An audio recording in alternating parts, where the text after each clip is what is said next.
एक एडवोकेट हूँ। तो मतलब महाभारत का बहुत बहुत शुक्रिया इस कैंपेन से मुझे जोड़ने के लिए।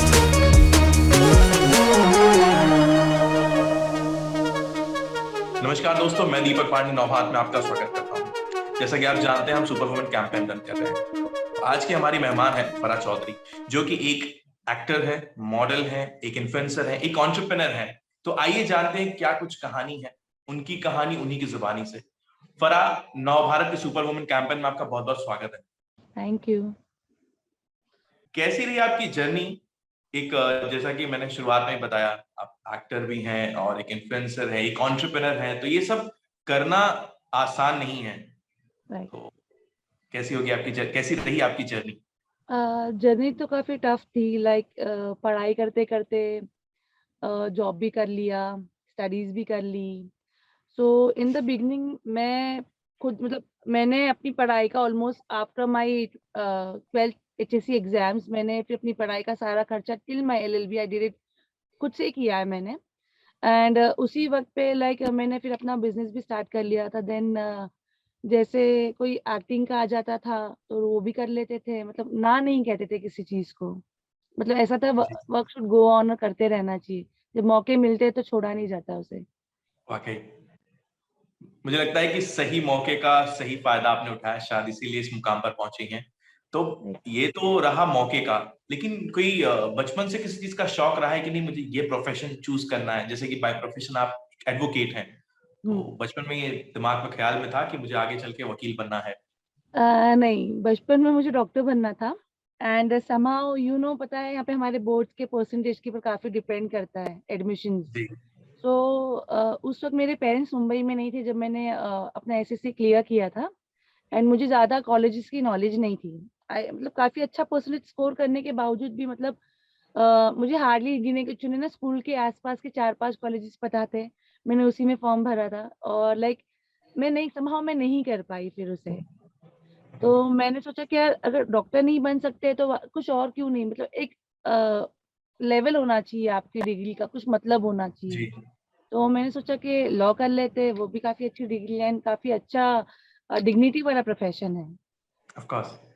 मुझे तो सच के साथ लड़ने का भी एक मौका मिल जाता है। राइट। लोगों को सबसे बड़ी बात है कि लोग सपोर्ट करना, लोगों को इंसाफ दिलाना, आई थिंक ये प्रोफेशन की खासियत है। तो हुँ। क्या कुछ किस तरह से आप मैनेज करते हैं अपने पर्सनल और प्रोफेशनल लाइफ को? बहुत टफ है, नींद थोड़ी हाँ, कम क्योंकि हो जाती है। चारों चीजें हैं इसीलिए। Right, right. इसमें नींद थोड़ी कम हो जाती है बट टाइम मैनेजमेंट बहुत ज़रूरी होता है हर चीज़ का। जैसे कि अगर मुझे मॉर्निंग में भी निकलना हो तो लाइक काफ़ी जल्दी शेड्यूल करना होता है। चीज़ें एक दिन पहले ही प्रिपेयर कर लेनी पड़ती है वरना वो अधूरा रह जाता है, वरना इफ प्रिपरेशन प्रॉपर्ली नहीं हुआ तो। जी। सो आपके नजरिए से एजुकेशन कितना इम्पोर्टेंट करता है महिलाओं के बहुत ज़्यादा करता है। अगर मैं आज पढ़ी-लिखी नहीं होती तो शायद यहाँ भी नहीं होती। क्योंकि जब जब पढ़े लिखे ही नहीं होगे तो आपका दिमाग कहाँ से चलेगा? लिए? जी, आप नॉलेज कहाँ से पाओगे? चीज़ों की नॉलेज कहाँ से आएगी? अगर अगर मैं आज पढ़ी लिखी नहीं होती तो मैं ना न्यूज़पेपर पढ़ पाती, ना आपके पीछे जो नवभारत टाइम्स लिखा हुआ है e-navbharat.com लिखा हुआ वो भी नहीं पढ़ पाती मैं, कहाँ से पढ़ पाती? अगर मैं जी, आज पढ़ी लिखी ना होंगी तो फिर शायद ही मेरे आगे वालों बच्चों को आने वाली पुस्तकों को मैं पढ़ा ना पाऊँ। अगर मैं लाइक अगर वुमेन्स पढ़ी लिखी होती है तो वो घर में ही बेटियों को बच्चों को पढ़ा सकते हैं, राइट? उनको कहीं भेजने भी की ज़रूरत नहीं। जैसे अब 2 साल हमारा लॉकडाउन चला, तो उस जी। पेरेंट्स ने घर में पढ़ाया। अगर मैं पढ़ी लिखी नहीं होती तो मैं नहीं कर पाती। वैसे ही मैं वाक़ई। ये चाहूँगी कि यार सारे पेरेंट्स जो अपनी बेटियों को लाइक SSC के बाद ना घर बिठा देते हैं कि कोई कोर्स कर लो या कुछ कर लो। मैं उनसे रिक्वेस्ट करूँगी कि ऐसा नहीं करना चाहिए उन लोगों को, क्योंकि उनकी भी उम्मीदें होती है वे, उनकी भी चॉइसेस होते हैं, पसंद होते हैं, एम्बिशंस होते हैं उनकी लाइफ में। और शायद लड़कों से ज़्यादा लड़कियाँ आज की तारीख में तरक्की कर रही है, तो उनको रोकना नहीं चाहिए। जी, let let them study. Because आज एग्ज़ैक्टली। मतलब मैंने इतने लोगों को देखा है, इनफैक्ट मैं उनको प्रमोट करती हूँ कि अपने बच्चों को आगे पढ़ने दीजिए। खासकर लड़कियों को, बिकॉज़ पेरेंट्स होता है ना, नहीं यार अब तो 10वीं कर लिया है इसने, इसकी शादी करा देनी चाहिए 1-2 साल में। इसको सिलाई सिखा देते हैं, सिलाई, कढ़ाई और कुकिंग सिखा देते हैं, फिर इसको घर बिठा देते हैं और फिर शादी करा देते हैं अच्छा-सा लड़का देख के। अच्छा-सा लड़का देख के का मतलब समझ में नहीं आता है मुझे, लड़की आपकी अच्छी नहीं है। जी, मेरा पॉइंट ऑफ व्यू, आप पढ़ाइए बच्चों को और उन्हें आगे बढ़ाइए, लड़कियों को खास कर पढ़ाइए, क्योंकि वो आपका बेटा आगे चल के आपके साथ दे या ना दे, पर आपकी बेटी जरूर आपका साथ देगी आगे चल के। वाकई। फरा, जैसा कि आपने कहा महिलाओं को प्रॉब्लम्स होती हैं, कई बार उनको पढ़ने का मतलब उनका पढ़ने की इच्छा भी होती है लेकिन कहीं ना कहीं बाहर रह जाता है। तो आपके नजरिए से उन महिलाओं को किन चुनौतियों का सामना करना पड़ता है एजुकेशन के लिए या करियर में आगे बढ़ने के लिए, आपकी नजर क्या होता सबसे पहले तो पैसा ही होता है, बिकॉज कहाँ कहाँ आके लड़कियां मार खा जाती है, बिकॉज पेरेंट्स उनको फाइनेंशियली सपोर्ट नहीं करते। है? जी। तो वो पहला उसका हो जाता है। सेकंड होते हैं रिलेटिव्स, होते हैं जो चाहते ही नहीं है कि यार इनके बच्चे, ये लड़कियां है जो भी है पढ़े। तो ये जो मेन जो हम पेरेंट्स जो रिलेटिव्स या फ्रेंड्स की सुन के जो रोक देते हैं हमारी औलाद को, वो हमें नहीं करना चाहिए। एंड फाइनेंशियली सपोर्ट करना चाहिए। अगर हम नहीं करेंगे ना, तो कोई उसका गलत फायदा उठाएगा पैसे के लिए, और फिर हमारे बच्चे बिगड़ जाएंगे। तो उसका जी। हमें बहुत बहुत ख्याल रखना पड़ेगा, बिकॉज आज की जो जनरेशन हमारी जो चल रही है ना, उसमें बच्चों का अगर हमने सपोर्ट नहीं किया तो हमारे बच्चे हमारे हाथ से जाते हैं, ज्यादा टाइम नहीं लगेगा। जी। बिकॉज मैंने ऐसे केसेस देखे हैं ना, जहाँ पे पेरेंट्स की वजह से ही बच्चे बिगड़े।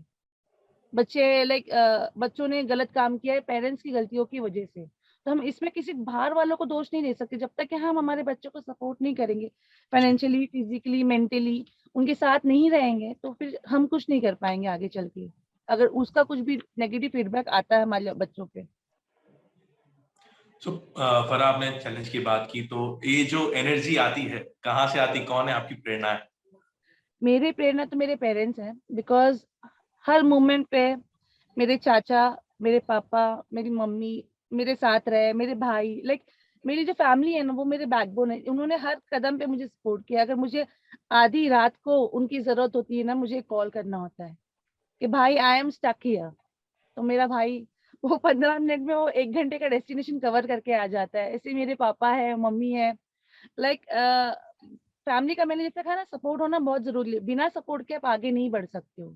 तो लाइक मेरी फैमिली बहुत बड़ा सपोर्ट सिस्टम मेरा रहा है।